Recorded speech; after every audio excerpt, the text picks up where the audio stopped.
12 ربیع الاول کی تاریخ ہے۔ ابو بکر صدیق رضی اللہ تعالیٰ عنہ مصلی رسول پر امامت کے لیے جا رہے ہیں۔ حجرہ عائشہ سے پردہ ہٹتا ہے۔ نبی علیہ السلام اپنے صحابہ پر نظر دوڑاتے ہیں کہ سوار کا دن ہے، ربیع الاول کی 12 تاریخ ہے، سن 11 ہجری ہے، اور مسجد النبوی نبی کے وفاداروں سے فجر کی نماز میں کھچا کھچ بھری ہوئی ہے، پردہ ہٹایا ہوا ہے۔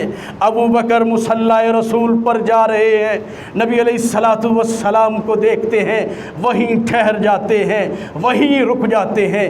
صحابہ کہتے ہیں ہم سب نے حجرہ عائشہ کے ہٹے ہوئے پردے کو دیکھا اور نبی علیہ السلام کے چہرے کی ہم نے زیارت کی، اور اتنا حسین منظر لگ رہا تھا، اس سے زیادہ زندگی میں حسین منظر، پیارا اور خوبصورت منظر ہم نے کبھی دیکھا ہی نہیں تھا کہ امام الانبیاء اپنے بستر پر لیٹے ہوئے ہیں، پردہ ہٹا ہوا ہے۔ آپ اپنی جمع پونجی، اپنی محنت، اپنی تربیت کو دیکھ رہے ہیں کہ لوگ اپنے گھروں کو چھوڑ کے فجر کی نماز کے لیے مسجد میں پہنچے ہوئے ہیں۔ صحابہ کہتے ہیں امام الرسل، ختم الرسل جناب محمد الرسول اللہ صلی اللہ علیہ وسلم کا یہ آخری دیدار تھا جو ہم نے فجر کی نماز سے پہلے کیا۔